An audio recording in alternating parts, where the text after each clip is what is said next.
नमस्कार, मी वीनास kitchen cooking with लवमध्ये आपल्या सर्वांचं मनापासून स्वागत आहे. आता उन्हाळा सुरू झालेला आहे, त्यामुळे भूक मंदावते. परंतु सायंकाळच्या वेळेस असं काहीतरी चटपटीत खाण्याची आपली इच्छा होते. अशा वेळेस आपल्या घरात जर काही तयार असेल तर आपण ते पटकन खाऊ शकतो. अशाच प्रकारची आज मी ही रेसिपी घेऊन आलेली आहे. मस्त खुसखुशीत चटपटीत अशी ही मेथीची मटरी. चवीला सुद्धा छान लागते व करायला सुद्धा सोपी आहे. चला तर आता मटरी करायला सुरुवात करूया. त्यासाठी मी वजनी प्रमाणात 250 ग्रॅम व वाटीच्या प्रमाणात 2 वाट्या मी या ठिकाणी मैदा घेतलेला आहे. त्याला छान असं चाळून घ्यायचं आहे. आता मैदा चाळून झालेला आहे. यामध्ये 1 चमचा आपण ओवा घालूया आणि 1 चमचा जिरे घालायचे आहे. त्यानंतर 2 चमचे कस्तुरी मेथी घालायची आहे. छान अशी बारीक क्रश करून आपल्याला ही मेथी घालायची आहे व चवीनुसार मीठ घालायचं आहे. हे सर्व साहित्य आपल्याला या मैद्यामध्ये मिक्स करून घ्यायचं आहे, जेणेकरून ते संपूर्ण मैद्याला एकसारखं लागेल. आता यामध्ये आपण घालूया एक सिक्रेट इन्ग्रेडियंट, ते म्हणजे निंबूचा रस. तर 1 चमचा निंबूचा रस यामध्ये घालायचा आहे. निंबूचा रस घातल्यामुळे ही मटरी भरपूर दिवस टिकते व त्याला तेलकट असा वास येत नाही. आता यामध्ये घालूया 2 ते 3 चमचे कडकडीत गरम तेलाचं मोहन. गरम तेलाचं मोहन घातल्यामुळे ह्या मटरी छान अशा खुसखुशीत होतात. अशा प्रकारे 2 ते 3 चमचा आपण कडकडीत गरम तेल घातलेलं आहे व याला चमच्याच्या साहाय्याने मिक्स करून घ्यायचं आहे, कारण ते थोडं गरम असतं, त्यामुळे चम्मचनी मिक्स करायचं. त्यानंतर हाताच्या साहाय्याने आपल्याला याला छान असं एकसारखं मैद्यामध्ये मिक्स करून घ्यायचं आहे, जेणेकरून त्याला एक बाइंडिंग आली पाहिजे. जर या मैद्याला बाइंडिंग येत नसेल तर तुम्ही थोडंसं तेल यामध्ये ॲड करा. अशा प्रकारे याला बाइंडिंग आली पाहिजे. अशा प्रकारची बाइंडिंग येत असेल तर आपलं हे तेलाचं प्रमाण परफेक्ट आहे असं समजायचं. आता यामध्ये थोडं थोडं पाणी घालून आपल्याला याला छान असं मळून घ्यायचं आहे. जास्त घट्ट पण नाही व जास्त पातळसुद्धा आपल्याला हे भिजवायचं नाही. अगदी मीडियम कन्सिस्टन्सीचं आपल्याला हे पीठ भिजवायचं आहे. कचोरीला भिजवतो त्याप्रमाणे आपण हे पीठ भिजवायचं आहे. अशा प्रकारे हे पीठ छान असं भिजून झालेलं आहे. अशा कन्सिस्टन्सीचं आपल्याला हे पीठ भिजवायचं आहे. तर 5 मिनिटं याला रेस्ट करायला ठेवूया. तोपर्यंत आपण याच्यासाठी लागणारा साठा तयार करून घेऊया. त्यासाठी मी 2 चमचे मैदा घेतलेला आहे. त्यानंतर यामध्ये 2 चमचेच आपल्याला तूप घालायचं आहे.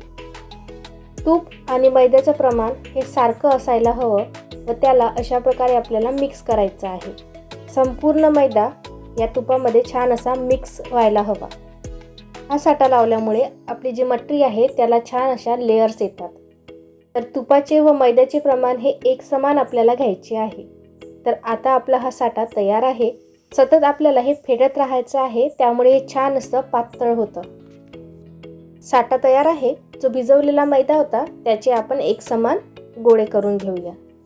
तर या मैद्याचे मी एक समान 3 गोळे करून घेणार आहे. तुम्ही जर जास्त पीठ घेतलं असेल तर त्याचे जास्त तुम्ही एकसारखे गोळे करून घ्यायचे आहे. आता यातील एक गोळा या पोळपाटावर ठेवून आपल्याला लाटून घ्यायचा आहे. पातळ अशी ही पाती आपल्याला लाटून घ्यायची आहे आणि मोठी पाती पूर्ण पोळपाटभर होईल एवढी आपल्याला याची पाती लाटून घ्यायची आहे. अशा प्रकारे पातळ व गोल आपल्याला ही पाती लाटून घ्यायची आहे. आता हे लाटून झालेलं आहे. आता यावर आपण जो तयार केलेला साठा आहे तो लावून घेऊया. अशा प्रकारे संपूर्ण पारीला आपण हे साठा लावून घेणार आहोत. चमच्याच्या साहाय्याने किंवा हाताच्या साहाय्याने किंवा ब्रशच्या साहाय्याने तुम्ही हा साठा लावू शकता. संपूर्ण पातीला एकसारखा असा हा साठा आपल्याला लावून घ्यायचा आहे. संपूर्ण पातीला एकसारखा साठा लावून झालेला आहे. आता याला एका साईडने आपण फोल्ड करून घेऊया. त्यानंतर दुसऱ्या साईडने सुद्धा आपल्याला याला फोल्ड करायचं आहे. एकसारख्या साईजमध्ये आपल्याला हे फोल्ड करायचं आहे. आता हे फोल्ड केलेलं आहे. आता याला सुद्धा आपल्याला साठा लावून घ्यायचा आहे. संपूर्ण पारीला आपल्याला हा साठा लावायचा आहे. आता आपल्याला जी खालच्या साईडची बाजू आहे ती अशा प्रकारे फोल्ड करायची आहे व दुसऱ्या साईडची बाजू सुद्धा आपल्याला त्याच्या बाजूलाच फोल्ड करायची आहे. व याला सुद्धा आपण थोडासा साठा लावून घेऊया व त्याला एकावर एक असं फोल्ड करून घेऊया. अशा प्रकारे आपल्याला हे फोल्ड करायचं आहे व याला लांब असं लाटून घ्यायचं आहे। लांब व थोडं आडवं सुद्धा आपल्याला हे लाटून घ्यायचं आहे, जेणेकरून याला आपण फोल्ड करू शकू। तर अशा प्रकारे मी हे लाटून घेतलेलं आहे। आता याला आपण साटा लावून घेऊया। अशा प्रकारे अंडाकृती लाटल्यानंतर यावर साटा लावलेला आहे। तर याला अशा प्रकारे आणखी आपण फोल्ड करून घेऊया व थोडंसं त्याला लाटायचं आहे। हलकंसं आपल्याला लाटायचं आहे, जास्त लांब लाटायचं नाही। छोट्या छोट्याच आपल्याला याच्या मठऱ्या करायच्या आहेत। तर एकसारखं हे लाटून झालेलं आहे। याच्या आता आपण छोट्या छोट्या लांब अशा मठऱ्या कापून घेणार आहोत। तर चाकूच्या साहाय्याने एक एक करून आपण याची मठरी कापून घेऊ। तर लांब आकाराची आपण ही मठरी करणार आहोत। मी ह्या मठऱ्या ट्रायंगल शेपमध्ये सुद्धा करू शकता। साटा लावल्यामुळे या मठरीला छान अशा लेयर्स आलेल्या आहे, त्या तळल्यानंतर छान अशा सुटतात। तर अशा प्रकारे मी संपूर्ण मठरी तयार करून घेतलेली आहे। तर या आता आपण तळायला घेऊया। त्यासाठी मी एका कढईमध्ये तेल गरम करायला ठेवलेलं होतं। तेल छान कळकळीत गरम करायचं आहे। त्यानंतर गॅसची फ्लेम लो करून यामध्ये एक एक करून आपण या मठरीच्या पात्या टाकून छान अशा कुरकुरीत होईपर्यंत तळून घेणार आहोत।